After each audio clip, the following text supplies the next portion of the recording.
And we begin with big news this afternoon from Carroll County. After 2.5 weeks of testimony and 64 witnesses, the fate of Richard Allen is now in the hands of the jury. Thanks for joining us at 4. I'm Dustin Grove. And I'm Felicia Lawrence. Deliberations began just a few hours ago in the Delphi murders trial. Prosecutors have laid out their case against Richard Allen, the man they say killed Abby Williams and Libby German in 2017. But will it be enough for a guilty verdict? As we've heard every day, the defense insists Richard Allen did not do it. Our senior investigative reporter Bob Siegel and Emily Longnecker have both been covering this trial from the beginning. They join us from the courthouse right now with the latest. The state and the defense both had a chance to summarize their entire cases for the jury this morning, and it made some very powerful moments in court.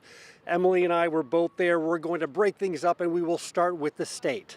Prosecutor Nick McLeland got to go first. He walked the jury through the events of February 13th, 2017, when Abby and Libby went missing, the search, and then eventually finding the girls' bodies. He told the jury that was a day this community will never forget, a day Abigail Williams and Liberty German went to the trails for a walk and never came back.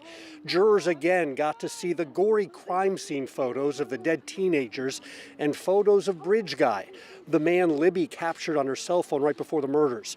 He then walked the jury through the elements of the police investigation, the interviews of Allen and what police found in his home, including a jacket like the one Bridge Guy was wearing and a gun that investigators say cycled a cartridge found at the crime scene.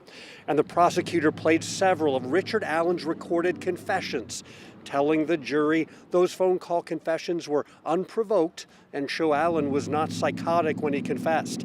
He closed by telling the jury, now all the pieces are clear, all the pieces are together. Richard Allen is Bridge Guy. He kidnapped them and later murdered them. He stole the youth and life away from Abby and Libby. And he asked the jury to find Allen guilty on all 4 counts of murder. The state's closing was just under an hour. And Emily, next, the defense had a chance to go, and there were some very powerful moments there. Yeah, and their closing statement lasted for an hour and 17 minutes. And when defense attorney Brad Rosie was finished, you could hear a pin drop in that courtroom, and it stayed that way as everyone left for lunch. Rosie focused on 4 themes, what he called a broken timeline, bungled ballistics, false confessions, and digital forensic. He said was raw data that speaks the truth. One final theme, though, Rosie said might be the most important was what he said the prosecution did not tell the jury in this entire case. What he said the defense had to tell the jury, saying, quote, we had to do their job. Speaking on the digital forensic theme, Rosie focused on Libby's cell phone found underneath Abby's body and the information taken from it. He told the jury, quote, the phone has no personality, it has no feelings, it has no emotion, no opinion. It just generates raw data. It speaks for itself. Speaking about that data, Rosie reminded juries of the testimony that came Tuesday from Stacey Eldridge, a digital forensic examiner. Eldridge testified phone data showed headphones were plugged into Libby's phone at 5:45 p.m. on February 13th, more than 3 hours after the state says the girls were killed. Eldridge also testified that data showed headphones were unplugged at 10:32.